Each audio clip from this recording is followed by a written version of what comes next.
Welcome to the Workamper Show, brought to you by Workamper.com. This podcast helps you discover how to finance your RV travel dreams. Each one of our episodes will introduce you to people who are already living the RV lifestyle or to work camping opportunities all around the U.S. You'll also learn how to hit the road the right way and make the most of every opportunity. Now let's turn over today's show to your host, Greg Gerber. Today I'm speaking with a man who is full-time RVing for 10 years and continues to do so part-time.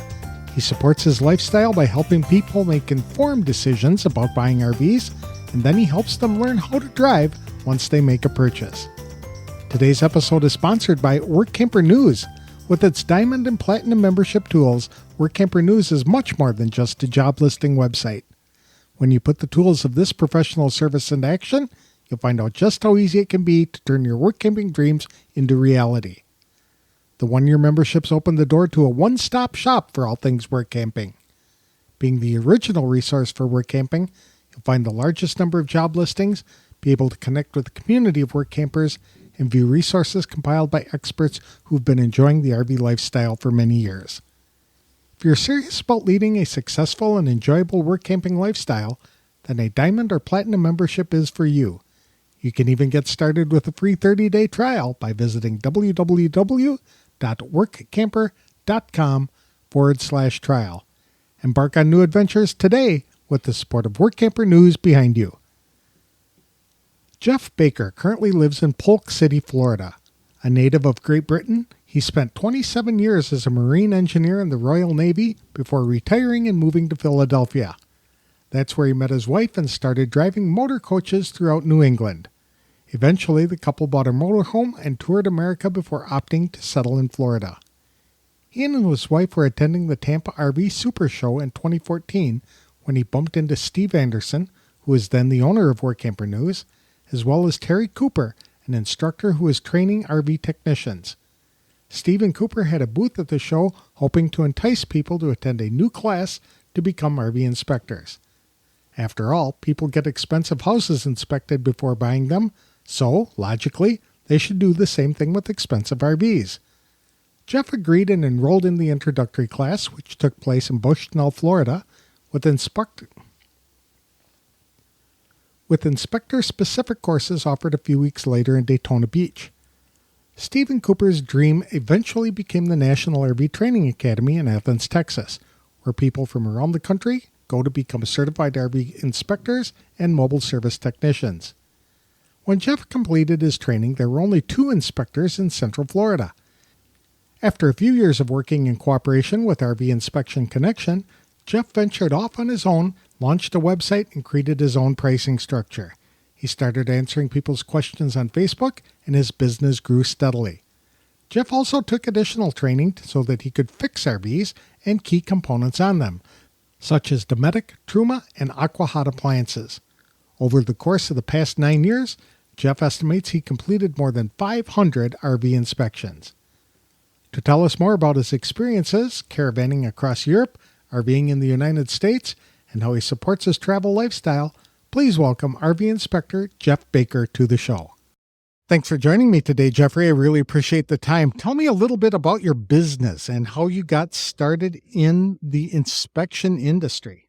In January 2014, we went to the Tampa RV Super Show, and Steve Anderson of Workamper News had a stall there looking for qualified people who'd like to start an inspection business, because he and Terry Cooper got together about 3 to 4 months earlier and saying that we have plenty of inspectors for houses, but none for RVs, and there is definitely a need. Okay. So my wife spent about 2 hours with Steve Anderson, and we thought we were looking for something to do. By then we were full-time RV. We'd sold our house. We lived full-time in our RV, and it seemed like something to get our teeth around. So I said, okay, the big red schoolhouse didn't exist. In fact, they didn't even own that car at the time. And they did a road show, and we went to Bushnell, Florida, and Steve and Terry ran the week's program, 5 days, learning basically all you need was to know to operate an RV. And then about a month or so later, I went down to Daytona Beach, and Art Horton was the instructor, 3 days in how to inspect an RV. And that's how we got started. Oh, that's cool. Yeah, I was with the RV Inspection Connection, which is the company Steve and Terry set up. They would do all the promoting and marketing. And then as inspection requirements came up, they'd send it out to their registered inspectors and we go do the inspection. Okay. We had some software back then that Terry created, but it was slow to get off the ground. It took 3 to 4 years before it really started getting going. By that time, they had decided to shut down RV Inspection Connection and said, okay, guys, you're off on your own. That was the best thing that could have happened. I created a website on GoDaddy. We changed our pricing structure. We decided at that time, this was in 2017, only to do one level of inspection. Because I guarantee if you call up a home inspector and you want to get your home inspected, there's only one level of inspection. So we changed our model to that and we changed our pricing structure and it took off. It really went crazy. We loved the National RV Inspection Association.org website for a locator to be able to find an RV inspector. And when we started, and Art Horton was in the same position, there were only 2 of us in Central Florida. And so it became, are you available? Are you available? And I got to the position where if my phone rings, I already know that they want to book an inspection. After we've been doing it for a couple of years, we upgraded our website. And once you've been on my website, if you don't want to employ me, you don't call. If you want to employ me, then when the phone rings, they are ready to buy. And I said, okay, what's the rig? Year, make and model. Where is it? When would you like it inspected? And we go from that. It's taken time. You do a search on Google for Florida RV inspectors. We're the first one that show up after the paid advertising. I don't pay for advertising, but it's taken a while to get there. It's not something that's instant. And for those new inspectors that are starting the business, you need to do other, what would I call traditional marketing. Get your name out. Don't rely on the internet for your business. Part of it, it's part of the picture, but we've been doing it long enough that most of our business comes from the internet. We do business as inspectrv.com. That's our website. I'm looking at your website on my phone right now, and it looks very good, very professional.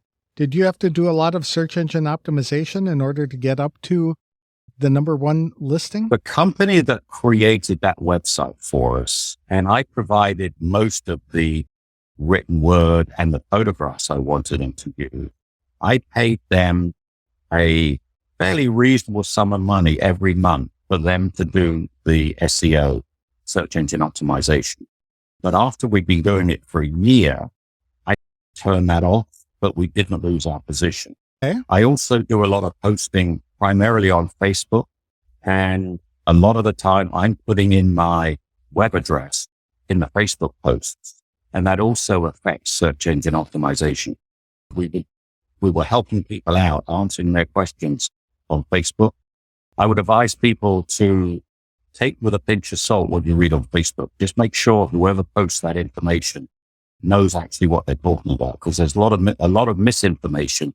People think they know, but they don't. I was going to ask about that because it seems to be that people who have been RVing for a long time think that they know a lot about RVs and can walk in and do a cursory inspection or overview and give advice and things like that. But being a certified RV inspector carries a lot more weight and credibility, I would think. Absolutely. If you look at my background, I spent 27 years in the Royal Navy. I'm a marine engineer by trade, and my job very simply was to not make British warships float and move. And all the systems in a warship are very similar to the systems you find on an RV, except they're much bigger. And if you get it wrong, you can sink. So I have seen one RV that's built on a boat that looked really weird. I wouldn't trust that. But so I've got a really good background and used to running warships and running machinery, gas turbines, diesel generators, sewer systems, air conditioning systems. It's all the same sort of stuff. So it was a natural fit for me. But I've made the effort to do additional training and courses, including Dometic, Aquahort, Truma.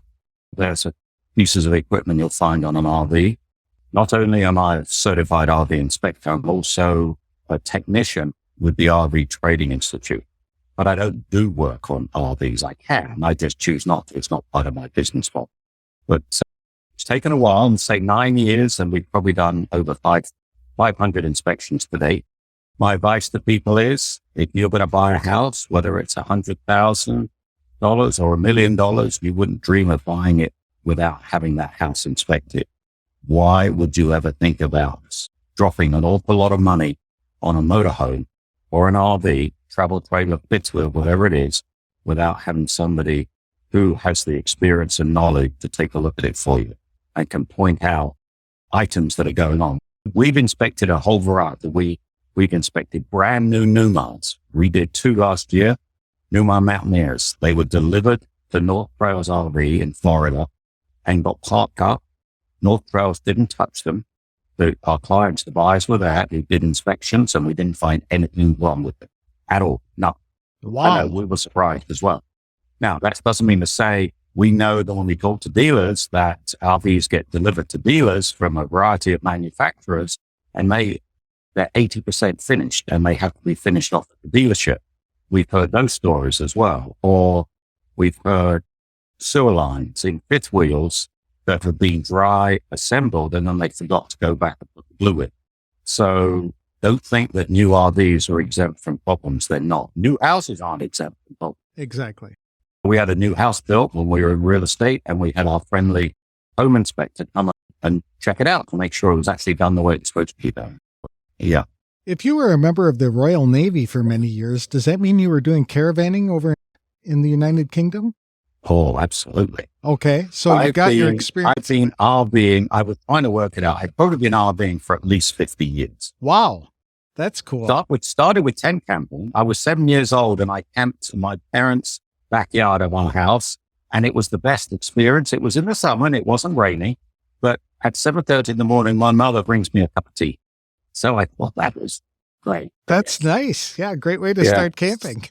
Yeah. So I've had caravans, as we call them, travel trailers. I had a little Fiat. Remember those old VW camper vans? Yes. Fiat made one, just like with the pop-up roof, and I had one of those. So I did a lot of camping and traveling, and we loved to take it on the ferry and go across to France for summer vacation. Okay. Yeah. When did you move to America? The Royal Navy sent me to Philadelphia when was it? It was September 1990. Okay. Well, I've been here 32 years. Wow. All right. Yeah. So you just retired and stayed? I retired and stayed and met my wife, Laura. We've been married 30 years. Oh, congratulations. And we lived full time in that motorhome for 10 years. Yeah, we went looking. Talk about a bucket list. This was way when bucket lists first started. We were going to visit my daughter and we were working on this new bucket list app. Now, this is 14 years ago. So apps weren't as prolific as they are now. And I said, I'd always love to buy an RV and travel the country. Her next words were, okay, when? Oh, really? Yeah. And she was heading down the dealership looking at motorhomes. We decided we wanted a motorhome because I'm a marine engineer. I like big diesels. And she's from the foothills of the Blue Ridge Mountains in Virginia. And she did not want a truck. It was a Class A. And we looked at a particular model and it was not in great condition. And right behind it was this thing called a Mountaineer. We'd never even heard it. We'd told the salesperson, what's that? He said, I don't know. It came in yesterday. It's a bit climate. So we took one look at it, took it for a test ride, made an offer. And as they say, the rest is history. We sold our house within 10 months, got rid of everything. Everything we owned was in that motorhome. And we had a little Honda Fit at the time to tow behind it. And that was it. And we hit the road. Okay. And never look back. What were you doing when you were on the road? Were you inspecting RVs at that point? No, we hadn't even started the inspection business. I was still driving motor coaches out of the Philadelphia area up into New York and BC and things. I was driving motor coaches, big ones. And then we decided to hit the road. We traveled for about 4 to 5 months. And our agreement was we're going to do it 2 years and we're going to find somewhere where we want to settle down. We finished up in Orlando. and I needed some extra income. So we weren't doing the inspection business at all. I went to interview with Disney. They said, "Oh, you need a Florida license. We can't even do any more of your application." So I said, "Okay." I walked out the door. I walked over to the other big bus company in Orlando, Mears Destination Services. With my military background, my commercial driver's class A commercial driver's license with a passenger endorsement, they say, "Can you start Monday?" So that was Thursday. I had to go and get my license changed on Friday. On Monday, I showed up and I drove for Mears for 2.5 years. We rented a pad in Thousand Trails, Orlando. So we were work camping because we were living in a motorhome, but I wasn't working at the campground. We did something else. And then in the meantime, my wife got a job at Disney. So she worked at Disney for 6 years. I did work camping and drove for Mears for 2.5 years. I then stopped for about 6 months. And in the meantime, we started the inspection business. And so I was working part-time for Disney by then. And I would schedule the inspections when I wasn't driving buses for Disney. So it was a combined thing. And then the inspection business took off. Disney changed their employment rule to the union. And I decided that I don't want to do that anymore. And that's where I do the inspection business. Okay. Did you? And I'm also an RV driving instructor at the RV driving school. So we'll inspect RVs and we'll teach people to drive. So that's basically what I did. Now, when you took your training, I think you alluded to the fact that it was through the Mobile RV Training Academy, not the NRV in Athens, Texas. Is that right? They didn't do that. So Steve Anderson and Terry Cooper did a pony road show, and they went to different campgrounds and set up, and we spent 5 days at the campground. Ours was in Bushnell, Florida. So I don't know what they called it, but I think they called it the Mobile RV Training Academy. Yep. Okay. That's when I did the training, 2014. Super. And what stood out most about that training that convinced you that this was the thing to do for you? Oh, you mean other than Terry Cooper was on the roof of my RV looking at the air conditioner? Yes. It's not rocket science. Mm-hmm. It's, if you've got a background in engineering, mechanical and electrical, and you have experience in dealing with electrical systems and mechanical systems, whether it's industrial engineering, whether it's auto engineering, or for me, it's marine engineering, you can easily transfer that to the RVs. You've got to learn about systems, but the principles are the same. What type of RVs do you typically inspect? I've done 4 Bravos, haven't done a new, anything that people want to buy, basically. Okay. And my preference is motorhomes, because I love motorhomes, because I have one. My thought is, if you are buying a motorhome, you might just want to double check with the inspector that you are thinking about hiring to see how much experience they have of inspecting motorhomes, because they're a different beast from a fifth wheel or travel trailer. They really are different. There's a lot of the things in the box that sits on the top that's similar, but there's a lot more to that engineering that goes on to that big diesel in the back and the transmission and suspension and drive systems, air brake systems. It's very different. So my recommendation would be, if you're thinking about buying a motorhome, find an inspector who's really experienced in motorhomes, and ideally actually owns one, because they'll know all the wrinkles that are going on. And fifth wheels, travel trailers, toy haulers, we inspected all. They all have their own little idiosyncrasies.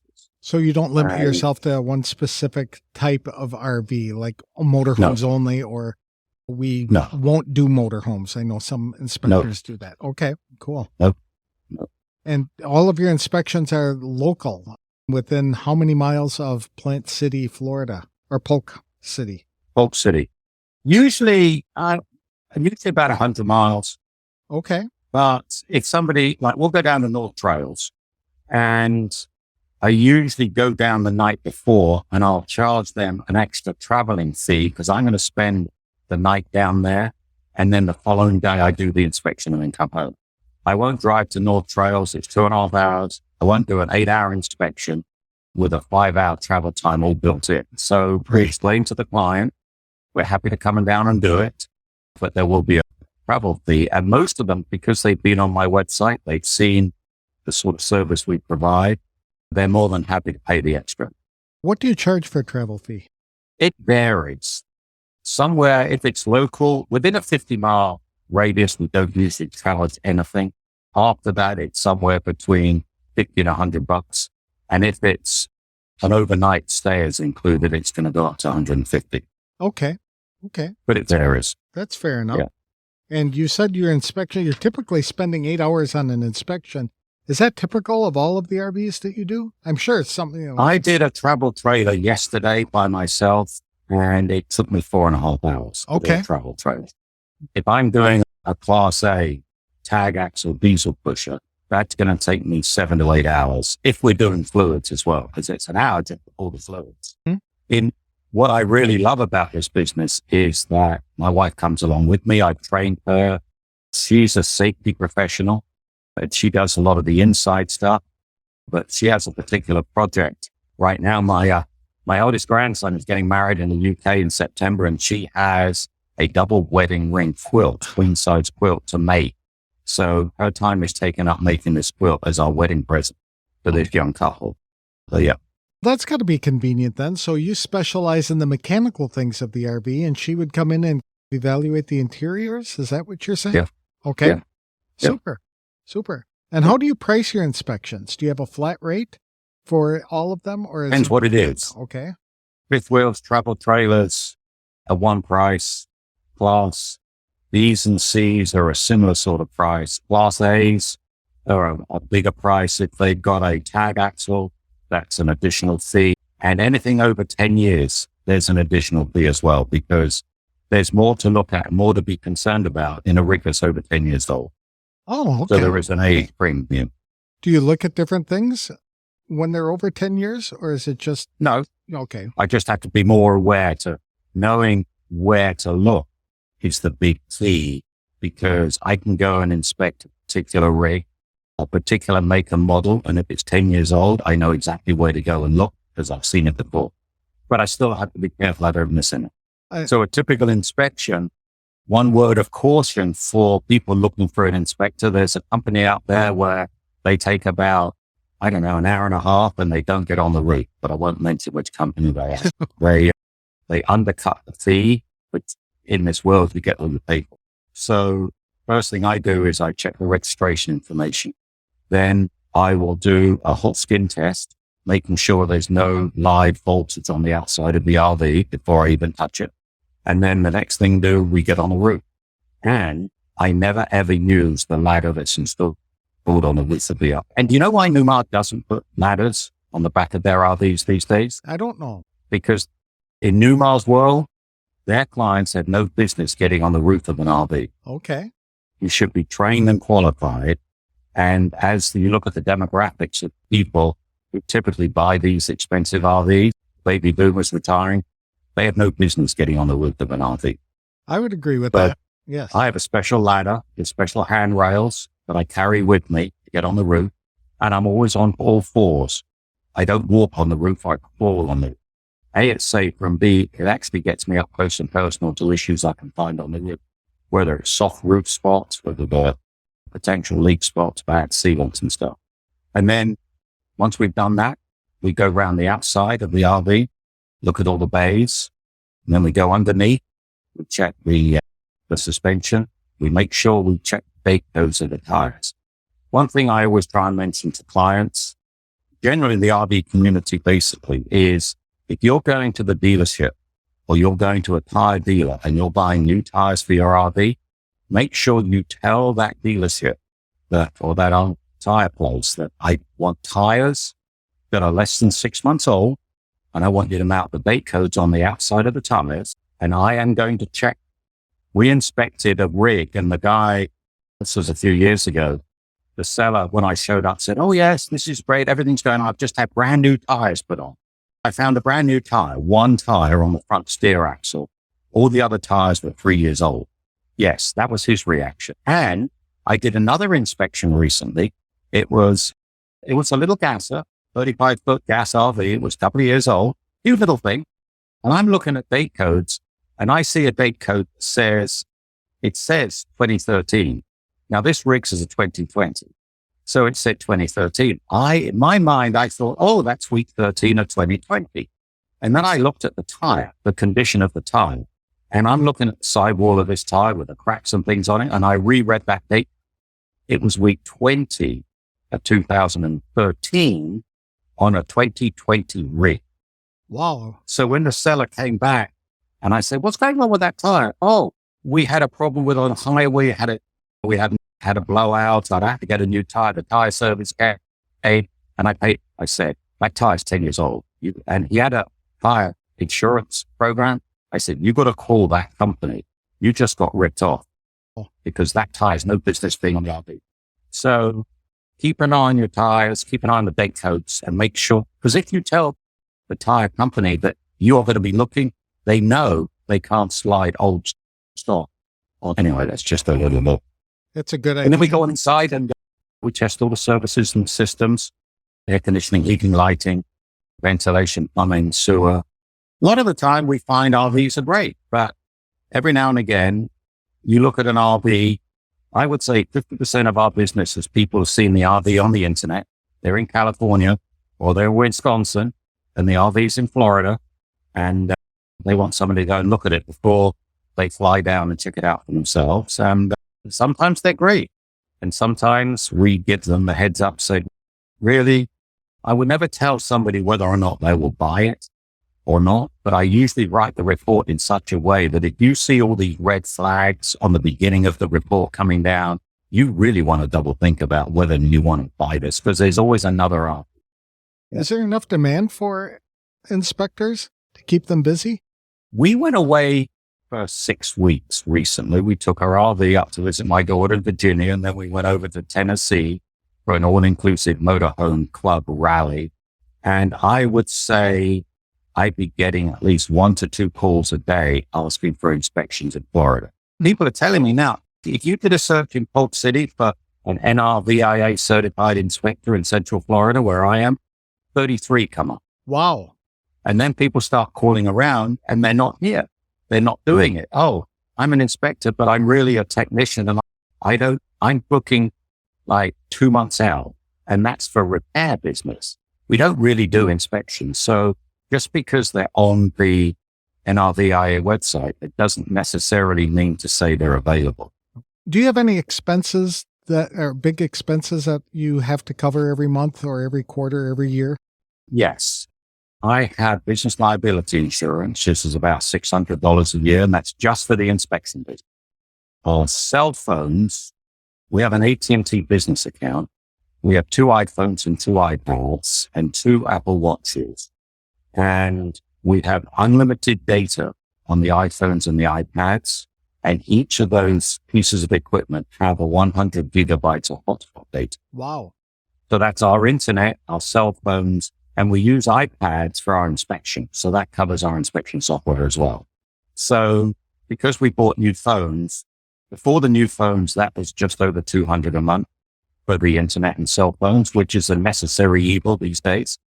I have my equipment, the software that I use. I decided to buy and pay for a full seat in the inspection software we use, which is $225 a year. And the software was a one-time purchase. So I don't have a monthly nut, so to speak. Okay. What other expense? It cost us about $1,000 to set up the company. We are registered in the state of Florida. We have a registered agent as required.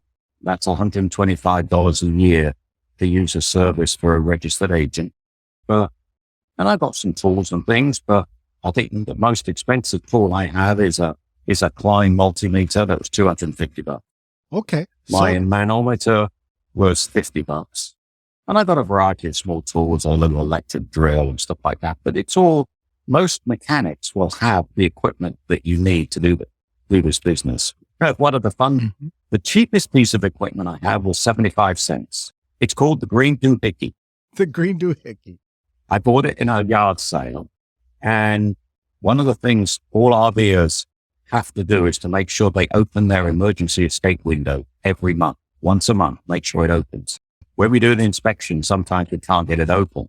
So Laura says, Jeff, get the Green Doohickey. So it's a kid's plastic spoon and fork, and I use it from the outside. She pushes from the inside. I use it from the outside to lever the window open. Okay. And of course, plastic, it doesn't do any damage, but it gets those windows open. Okay. So a little bit of extra we do. I always like to try and find something that I can improve or fix in the RV we inspect. Not usually a big thing, but usually just a little something that I know will make a difference in that RV. Maybe a battery terminal is a little loose. It needs to be tightened down. So I'll do that. I don't do any major repair work. So you do that as a courtesy. Yeah. And sometimes they know about it. Sometimes they don't. So when it comes to expenses, it sounds like if an inspector has 2 inspections, they've covered all of the expenses to acquire the equipment, the software, except the training. Training, of course, is more expensive, or to set up the business. Is that right? If I do 2 inspections a month, I've covered the expenses for that month. Everything else under that is profit. Now, we travel quite a bit. And so our real work camping experience, we did 2. We went to, when COVID was clearing up, friends of ours were in Vermont, and Vermont State Parks didn't have any work campers because parks were shut down and the work campus went up somewhere else.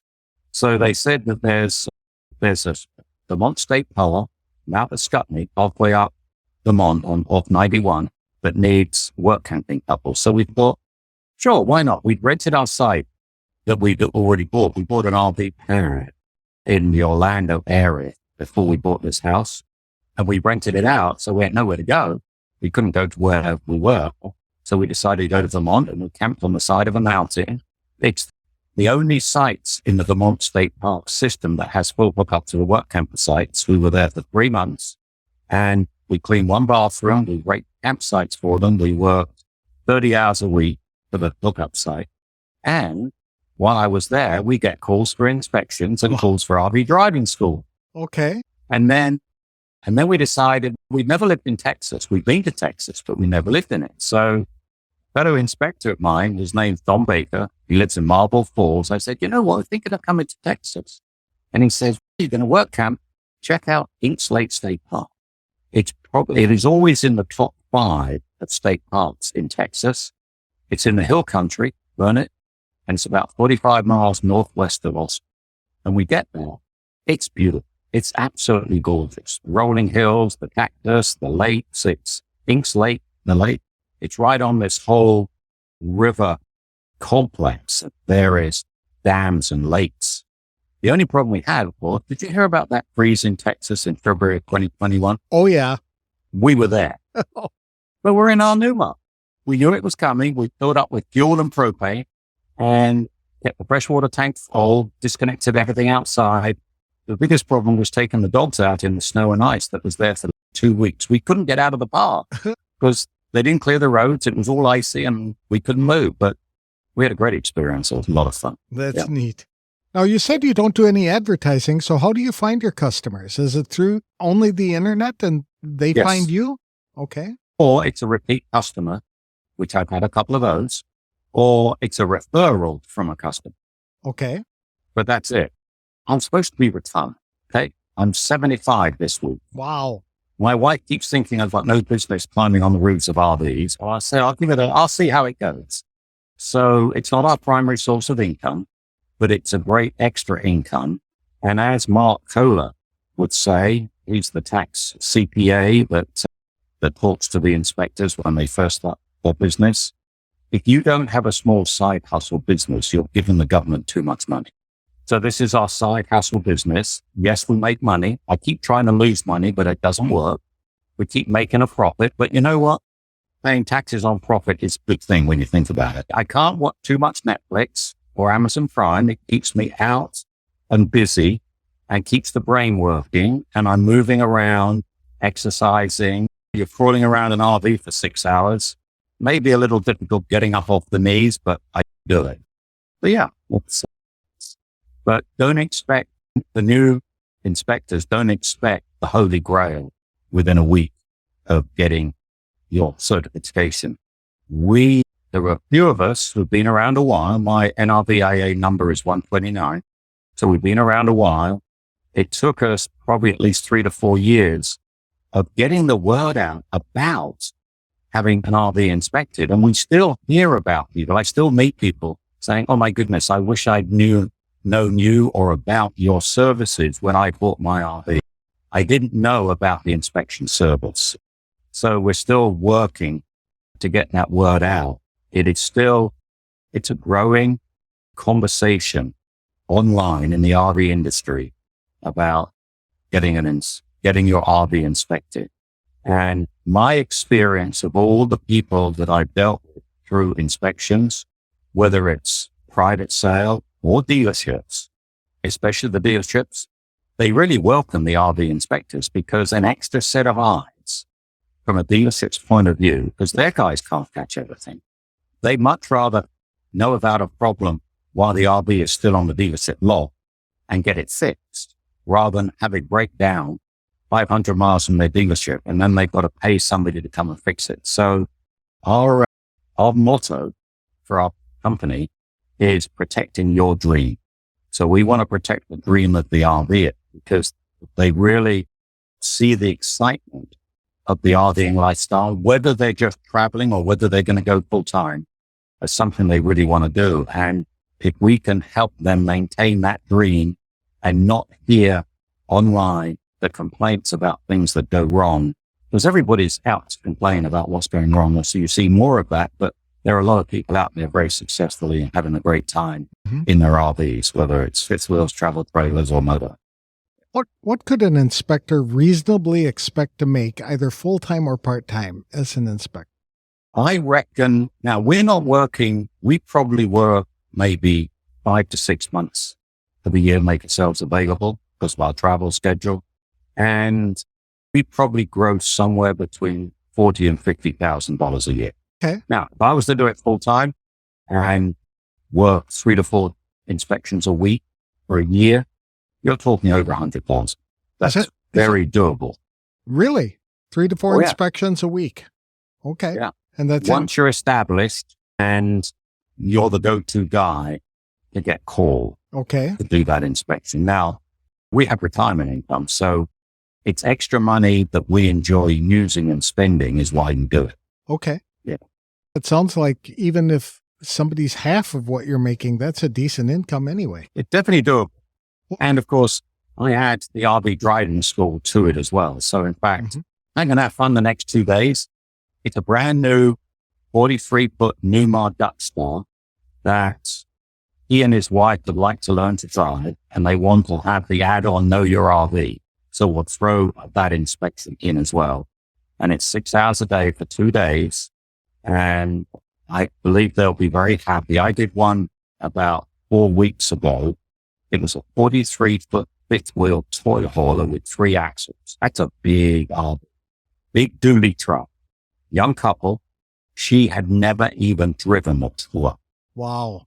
She learned to back that thing up in a straight line in 15 minutes. I couldn't believe it. It was like, wow. And then at the end of the training, I heard her say to her partner, I said, when we go camping, we're going to take it in turn to back it into the camping spot. You almost couldn't get her out of the seat. Really? Okay. People get concerned and scared about these big RVs, but it's just because they haven't done it and haven't had somebody who knows what they're doing sit alongside them to get rid of that fear that they have about things that can go wrong. And you put their fears at rest and you teach them how to do it safely on these crazy roads out there. That's the goal. What are some of the biggest surprises that you've uncovered in your inspections? We did a 3-year-old fifth wheel, put the slides out, and I take a screwdriver and I bang the bottom of the slide out floor. It went through the floor. 3 years old. Oops. Yes. Oops. So that was one of the ones. I always encourage, you always have to get on the roof. We did a fifth wheel and I'm falling around the roof and the rubber membrane's got a 2-foot tearing and all around it is soft wood. So I get down and tell the seller, he had no idea he'd torn the roof of his RV. He said, oh yeah, I did go under a tree limb once. Never checked it. The buyer still bought the RV because the seller contacted his insurance company and they got a whole brand new roof on the insurance. That's what it should have been. But unfortunately, you should get up or have somebody do a visual inspection of your roof, I believe, at least once every 6 months, just to double check to make sure, especially if you've got a rubber roof. Not so much with a fiberglass, but if you've got a rubber roof or a TPO roof or bright tech, they can be torn if you go under low trees and things. I told you about the 10-year-old tire on a 2-year-old rig. I would have blown me away. It was like, I did not expect to see that, but what other things? I know on my rig, I'm on a Spartan Mountain Master chassis, and I know that those early Mountain Master chassis have ball joint problems because the rubber grommets fail and there's no Zyrtec grease fitting. We couldn't put up with the squeaking anymore and had those changed out about 3 or 4 years ago. My rig runs like a dream down the road now. Oh, cool. Yeah. So those, I tell you the thing I love. All right. So you go to these RV parks, no rigs over 10 years old allowed in. You ever been to that? And then you drive around the RV park and you find rigs that are 25 years old, look like they're falling apart. It's really, you make this 10-year rule. My rig was repainted 2 years ago. So my rig's now 2 years old because it looks like a 2-year-old rig. It doesn't look like a 22-year-old rig. Would you recommend becoming an inspector to other people who are considering doing so? If you are self-motivated and if you have an inkling and you like to mess around with, I was going to call it a spanner, but you call it wrenches and screwdrivers, and you have a little bit of knowledge about electricity and you don't mind getting your hands dirty, yes. If I were 30 years younger, I would actually become fully qualified and become an RV technician. If you're mechanically or electrically minded, doesn't matter whether you're male or female, we've got some great lady inspectors and technicians. It's not a job for one sex. No matter what you are, you can do this, really can. But you need a little bit of mechanical aptitude and know how to, what end a wrench is and what end a screwdriver is and a multi. Sure, absolutely. You need to be self-motivated. But as I said, and you don't mind getting dirty and falling around these things, there's a lot of satisfaction in doing a great job. Thank you very much, Jeffrey. This has been great.